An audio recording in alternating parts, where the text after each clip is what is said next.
시냇가에 심겨진 나무, 시냇가에 심겨진 나무라는 제목으로 하나님의 말씀 증거하겠습니다.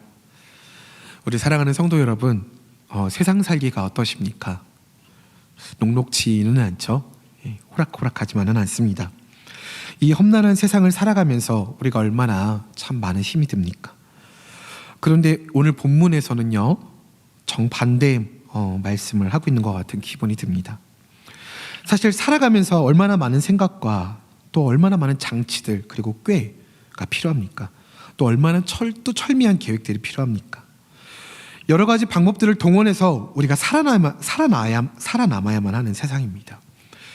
그게 어떤 길이든 간에 목적 달성을 위해서 가리지 않고 가야 되지 않겠습니까? 그것이 우리가 세상에서 살아남는 방법이겠죠. 마음이 굉장히 높고요, 또 머리가 비상한 사람들이 얼마나 많은지 모릅니다. 우리가 그 사람들을 상대해야 되지 않습니까? 우리를 속이고 우리를 이용하려고 하는 그 사람들을 그 사람들과 싸워서 우리는 이 세상을 살아가야 됩니다. 그런데요, 오늘 말씀에서는 너무나도 반대의 이야기를 계속하고 있는 것 같은 기분이 계속 든다는 것입니다. 우리가 살아가면서요, 오히려 더 많은 꾀를 내고 더 많은 방법들을 갈구해야 되는 게 우리의 현실입니다.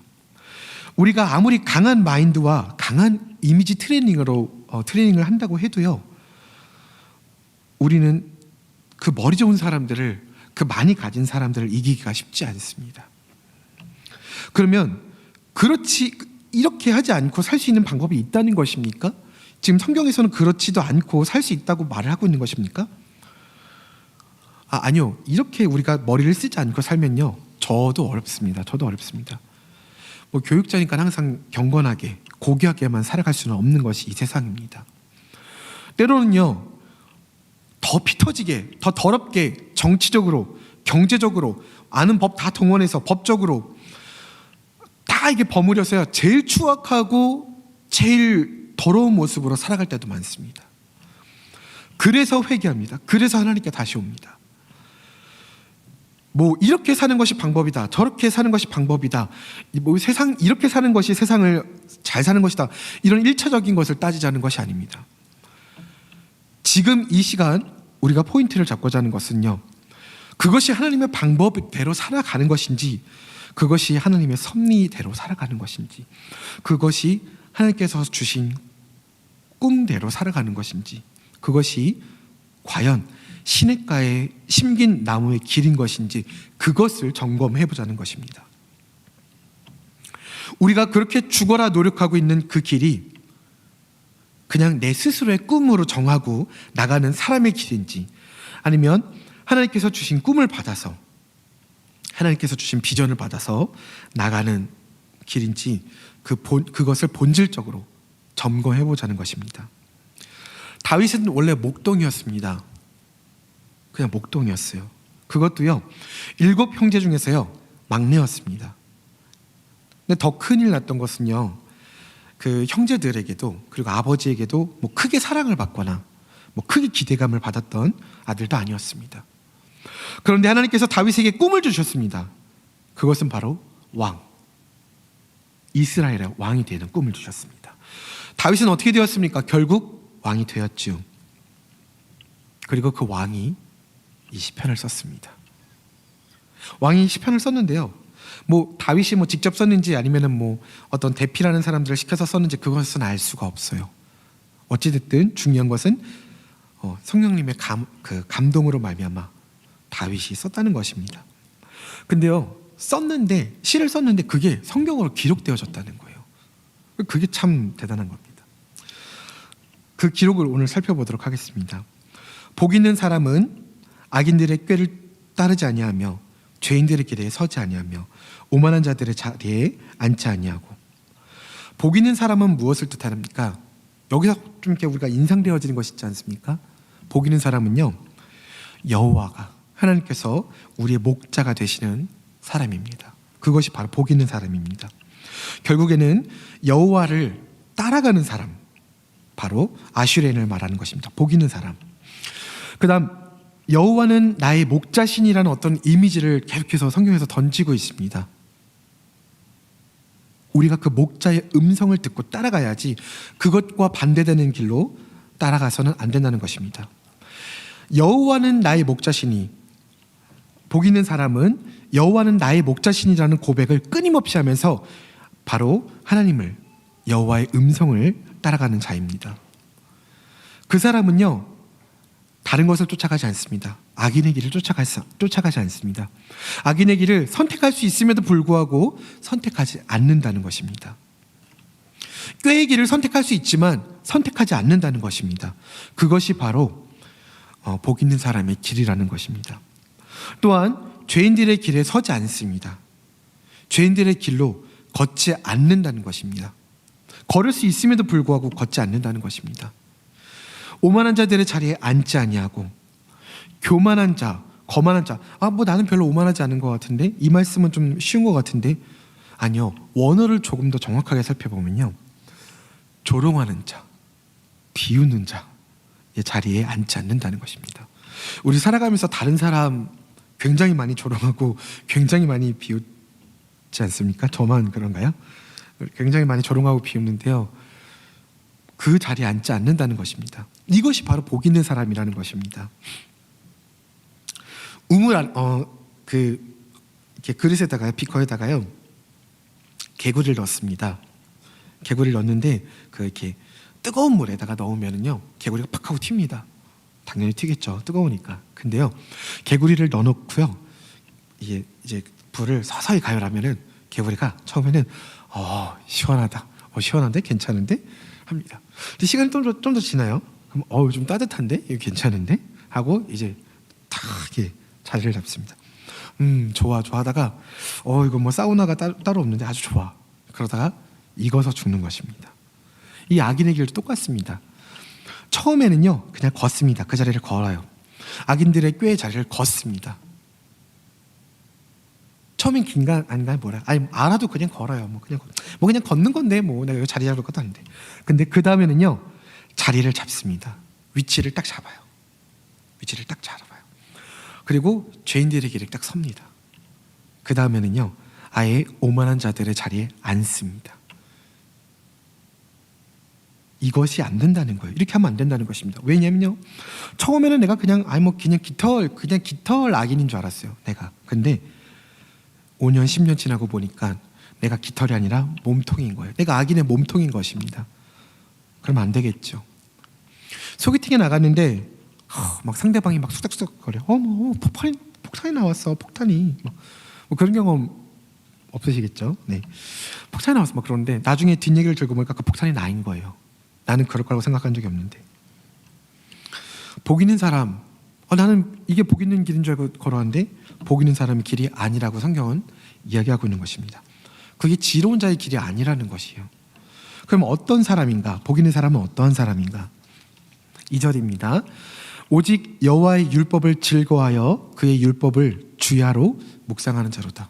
저는 이 말씀을 읽을 때요, 주야로 그래서 밤에 자지 않고 계속 이렇게 성경을 읽어야 되는 이런 생각을 했는데요. 우선 오직 여호와의 율법을 즐거워하여, 성경에 보면 여호와 이렇게 여러 가지 표현이 있잖아요. 다 하나님 이름인데요. 왜 여호와라고 되어 있냐면 이게 아도나이라는 뜻입니다. 주인 되신 하나님이라는 뜻인데요. 옛날 그 이스라엘 이제 백성들은, 이 성경을 썼던 사람들은 감히 하나님을 쓸 수가 없었어요. 감히 하나님을 쓸 수가 없어서 목욕 재개를 다 하고 아주 정결한 마음으로 아도나이 이렇게 썼던 것입니다. 하나님 이렇게 쓸 수가 없어서 대신 다른 이름으로 썼던 거예요.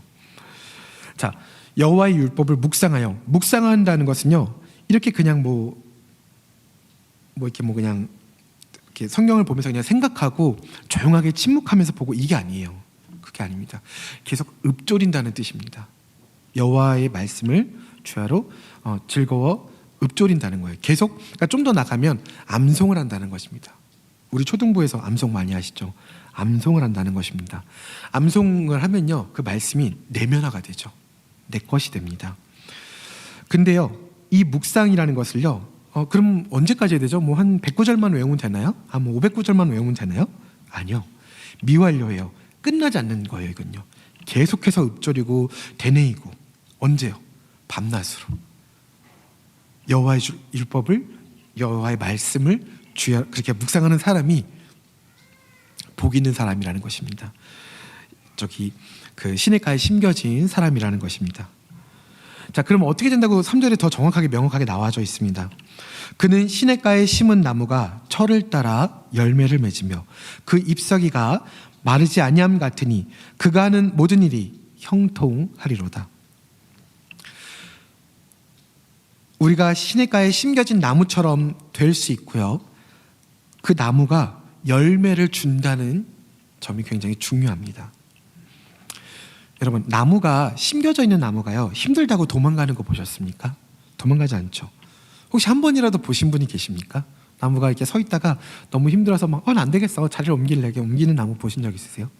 없죠. 네, 힘들다고 자꾸 도망가면 안 되는 것입니다. 그 자리에 자꾸 있어야 돼요. 심겨져 있으면 나의 때가 언제인가, 나의 왕국은 언제 도래, 이러지 않아도요, 심겨져 있으면 됩니다. 여기서는 이런 컨셉으로 살아가야겠지, 저기서는 좀 이런 컨셉으로 살아야겠지, 이 사람한테는 이렇게 돼야 되겠지, 이 사람한테는 이렇게 돼야 되겠지. 아니요. 이렇게 하면은 내가 부자가 되겠지, 이렇게 하면 내가 형통하게 되겠지. 아니요. 그냥 하나님 말씀에 심겨져 있으면 됩니다.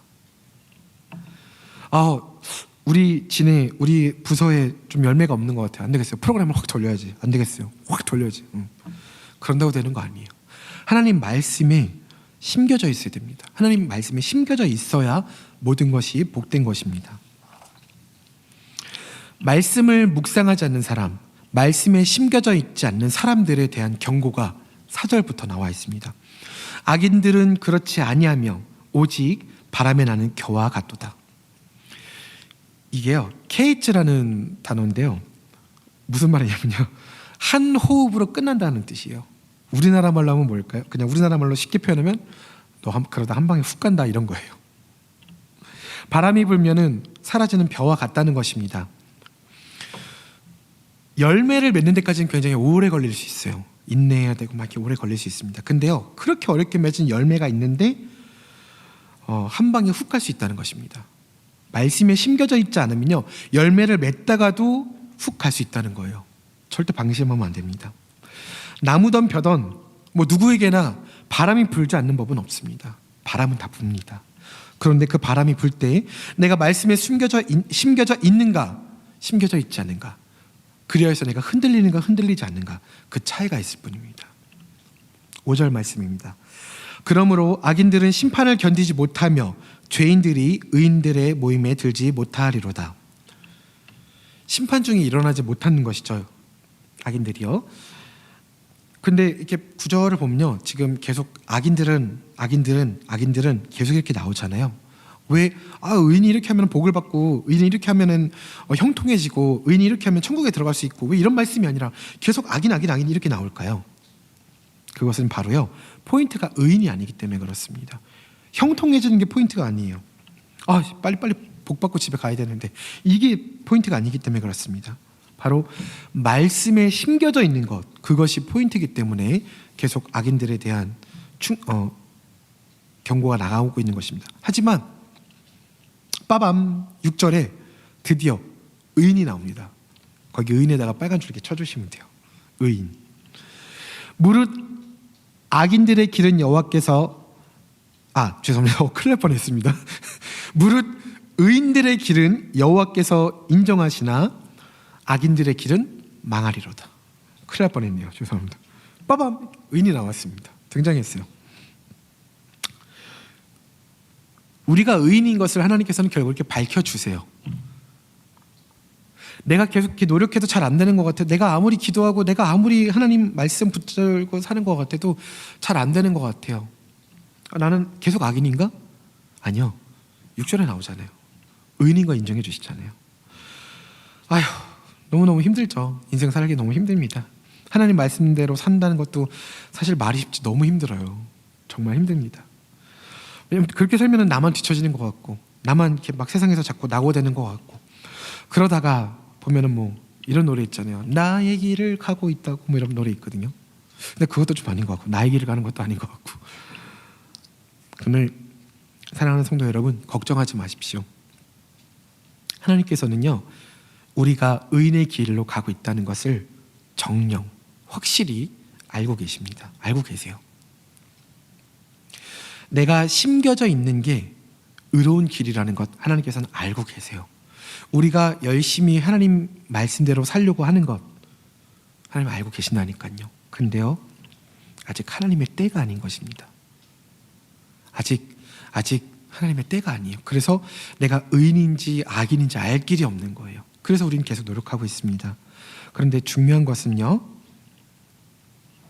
바로 이 1절부터 6절까지의 말씀이 하나님께서 너무나도 원하시는 우리가 말씀에 근거해서 살아가는 삶의 이유가 되는 것입니다. 아니, 왜 굳이 우리가 하나님 말씀, 우리 구원받으면 끝난 거 아닌가요? 말씀대로 살 필요가 있나요? 그냥 구원받으면 끝난 거잖아요. 아니요. 말씀에 근거해서 사는 삶, 그것이 중요하다고 오늘 시편에서 이야기하고 있습니다. 이 시편은요, 성문서의 첫 번째 책입니다. 첫 번째 책이라는 것은 무엇을 말할까요? 바로 대표성을 띠기도 합니다.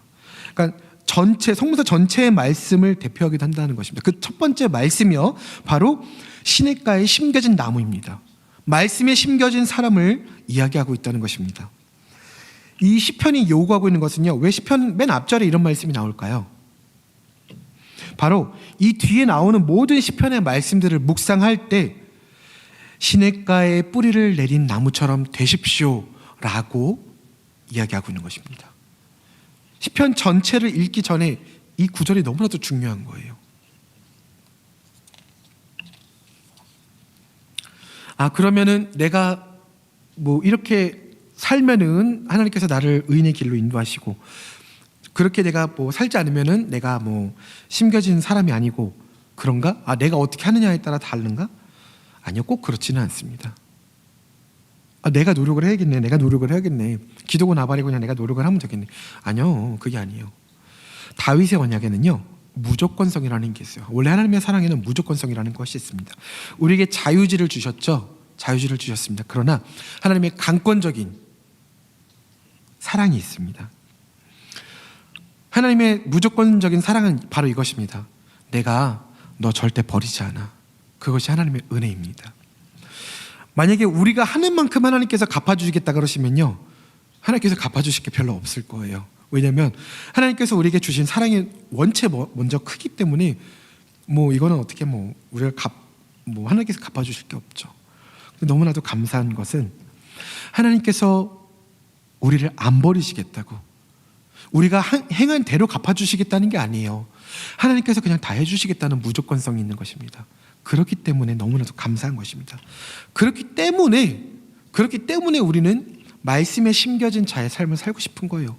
만약에 우리가 말씀에 심겨져서 살아가는데, 우리가 만약에 말씀에 심겨졌는데 우리가 말씀에 심겨진 어떤 분량이 만약에 뭐 요만큼이다, 그럼 하나님께서 요만큼만 갚아주신다. 그러면 그렇게 살고 싶지 않을 것 같아요. 근데 우리가 요만큼밖에 못했어도 하나님께서 이만큼 갚아주시기 때문에 말씀에 심겨진 자의 삶이 중요하다는 것입니다. 그래서 우리를 건져주신 자의 삶을 살고 싶다는 것입니다.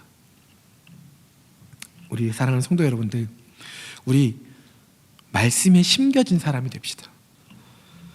우리 말씀에 심겨진 교회가 됩시다. 우리 교회만 다니지 말고요, 말씀에 심겨진 교회가 됩시다. 교회가 되라고요? 교회는 우리 한 사람 한 사람을 이야기합니다. 교회가 됩시다. 우리가 교회 안에서 가장 메말랐다고 생각되어지는 것이 무엇입니까? 설교가 메말랐습니까?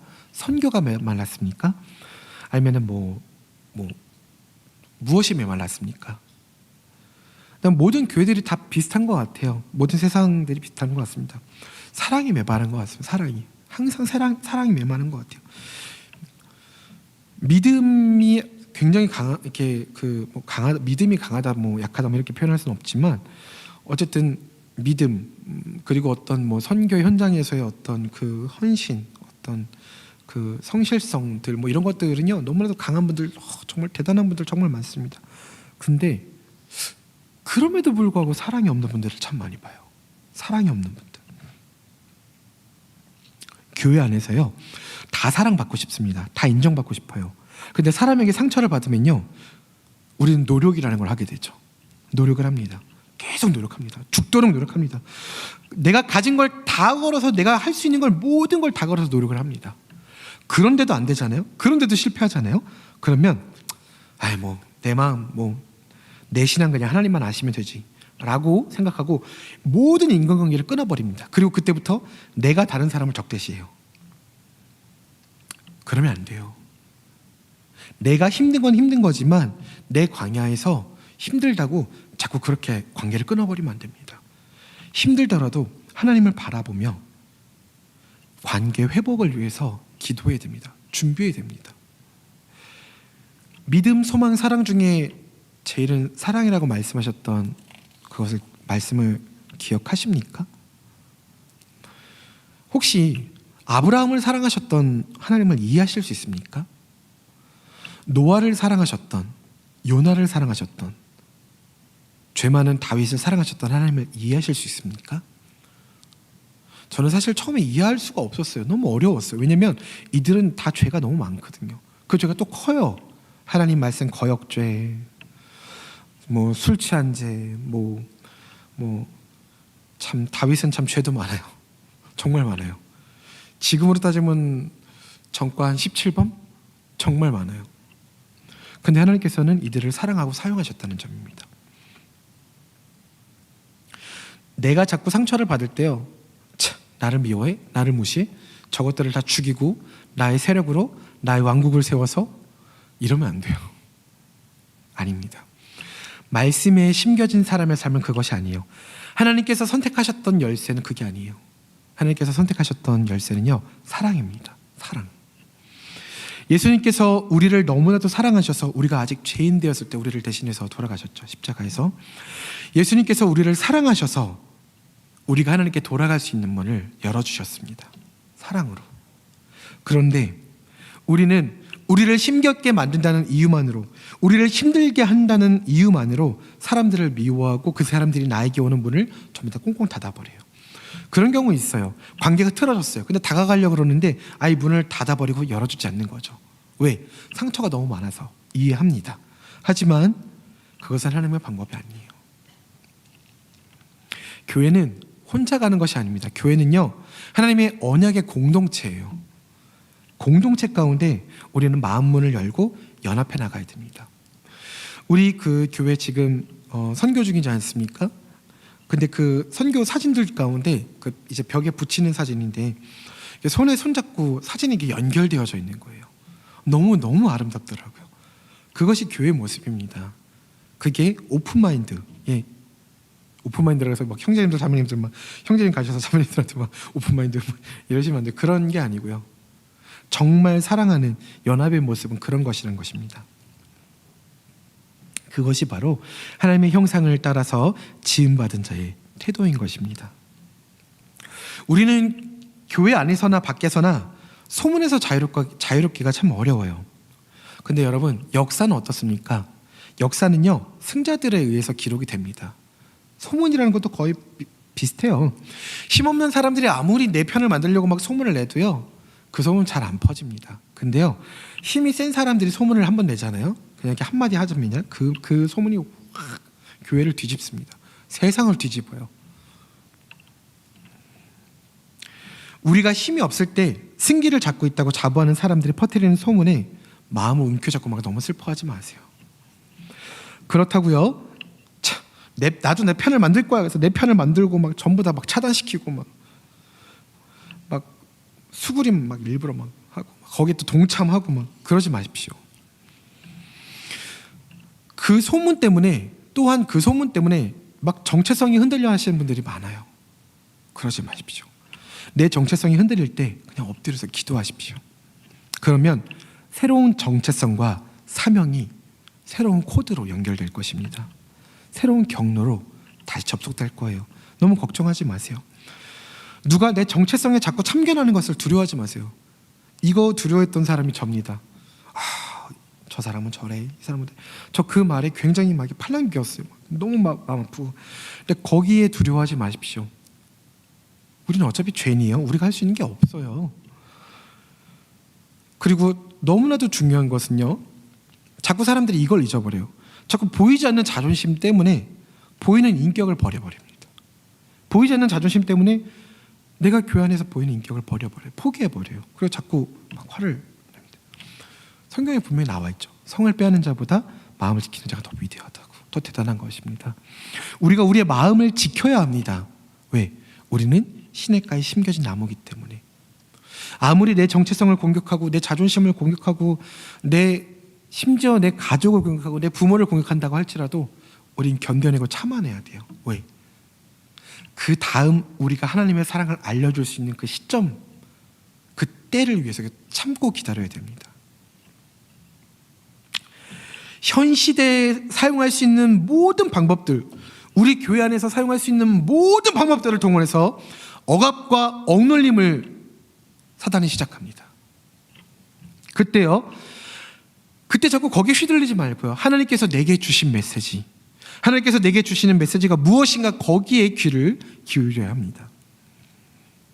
그렇다면요, 그것은 더 이상 그 사람이 내게 주는 시험이나 문제가 아닙니다. 그것은 바로 내게 주시는 하나님의 메시지가 됩니다. 그것이 바로 시냇가에 심겨진 사람들의 정체성입니다. 그것이 바로 시냇가에 심겨진 사람의 말씀 가운데 살아가는 방법이에요. 자꾸 거기에 요동치지 마십시오. 나는 경건하게 살고 싶은데, 나는 좀 이렇게 좀 착하게, 좀 멋지게 크리스찬처럼 살고 싶은데, 저는 너무 힘든 일들이 너무나도 많아요. 저는 시냇가에 심겨진 나무가 아닌가 봐요. 어떡하죠? 왜 이렇게 힘만 들죠? 아니에요. 그래서 우리에게 성경이 있잖아요. 성경을 보면요, 어디 다윗이 뭐 깨끗하게만 살았습니까? 아까 말씀드린 대로 거의 전과 전과 77번이 뭐예요? 그냥 사형이죠. 사주했잖아요. 직접 죽인 거나 마찬가지죠. 사형이에요. 그냥 다윗은. 그냥 하나님께서 쓰셨잖아요. 때로는 논쟁하고, 때로는 신앙 없는 것처럼 보이고, 때로는 다른 것들 때문에 하나님께 예배드리는 것을 더럽히는 것 같고, 때로는 신앙의 회의가 막 주변까지 막 어둠으로 몰고 가는 것 같고, 계속해서 하나님께 질문을 던지고 찌질하게 굴고 진상 부리고 하나님 앞에 울고, 그러다가 또 변태처럼 갑자기 춤추고, 이게 다윗의 모습이에요. 근데 이것을 하나님께서는 하나님의 말씀이라고 기록하셨고, 그것이 지금 현대를 사는 우리에게 전해졌다는 것입니다. 왜요? 이게 바로 우리의 삶이기 때문에 그렇습니다. 그냥요, 다윗이 막 삐릿삐릿, 이게 하나님의 말씀이야, 삐릿삐릿 막 이게 적은 게 아니에요. 그것을 기계적 영감설이라 그러는데, 성경은 그렇게 기록된 것이 아닙니다. 성경은 유기적 영감설이에요. 유기적 영감설. 이거 말고 더 중요한 게 하나 있는데요, 그거는 나중에 나누도록 하고요. 하나님께서는요, 사람의 감정과 경험을 사용하신다는 것입니다. 지금 우리 성도님들의 감정과 경험을 사용하신다는 거예요. 내 마음이 힘든 것, 지친 것, 나는 시냇가에 심긴 나무가 아닌가 봐. 왜 이렇게 힘들지? 나는 힘들기만 하지. 아니요, 다윗도 힘들었어요. 그 위대한 왕이었다는 다윗도 힘들었습니다. 근데 다윗이 쓰임받을 수 있었다는 것은 사실은요, 하나님을 놓치지 않았다는 거예요. 하나님을 떠나지 않았다는 거예요. 죄를 지었어도 하나님께 다시 돌아갔다는 것입니다. 그것이 중요한 것입니다. 하나님 말씀 가운데 살았다는 것입니다. 우리가 죄를 짓고 회개하면요, 회개를 하면은 천국을 가고, 회개하지 않으면은 천국을 못 가고, 물론 성경에 그렇게 나와 있어요. 나더러 주여 주여 하는 자마다 천국을 가는 것이 아니라 하나님 말씀대로 사는 사람이 천국을 간다고 나와 있습니다. 그런데요, 잘 생각해 보십시오. 회개를 한다. 그래서 이렇게 말씀하시는 분들 많아요. 그럼 내가 죽기 전에 죄 많이 짓고 내 마음대로 살다가 죽기 전에 딱 회개를 해야지. 그러면 이제 우리 기독교에서 하는 말이 있죠. 의뢰의 법칙이 있어요. 그런 사람은 하나님께서 꼭 언제 죽을지 모르고 확 데려가십니다. 이런 식으로 말하니까 다 뻥이고요. 그런 거 없고요. 중요한 건요, 회개를 한다고 천국 가고 회개를 하지 않는다고 천국 가는 것이 아닙니다. 회개를 왜 하냐면요, 회개는 바로 구원받은 자가 당연히 해야 되는 거예요. 그러니까 너무 감사해서 내 삶이 하나님 앞에 바로 서지 못했기 때문에 하는 거지, 뭐 그걸 통해서 뭐 천국 가고 안 가고 이런 문제가, 천국은 예수님을 통해서 가는 거지, 예수님을 믿는 믿음으로, 예수님을 믿는 것으로 가는 거지 뭐 그런 것으로 가는 것이 아닙니다. 믿음으로 가는 것도 아니에요. 믿음 없이는 갈 수 없지만 믿음으로 천국을 가는 것이 아니라는 것입니다. 천국은 그런 것이에요. 그래서 근데 우리가 자꾸 그런 것을 오해해가지고 뭐 우리 다 뭐 다윗도 죄 다 짓고 뭐 회개했으니까 천국 갔으니까 나도 그렇게 살아야지, 아니라는 것입니다. 그리고 또한 말씀에 심겨진, 시냇가에 심겨진 사람의 생각은 그렇지 않습니다. 저도 자꾸 그런 생각이 들어요. 너무 힘들어. 그냥 편하게 그냥 내가 하고 싶은 대로 살고 싶어. 살다가 그냥 교육자니까 말씀 잘 알잖아. 포인트가 어딘지 알잖아. 그냥 그때만 그렇게 살면 안 되나? 이렇게 탁탁. 안 된다는 것입니다. 그런 생각으로 살면 안 돼요.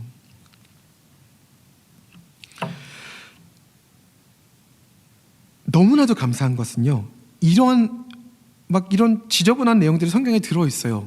그러니까 처음 읽는 사람들은, 넌크리스찬들은, 아니면 성경을 비판하려고 읽는 사람들은 에이 성경 이렇게 막 별의별 내용이 다 들어가 있거든요. 성경에 막 비난을 합니다.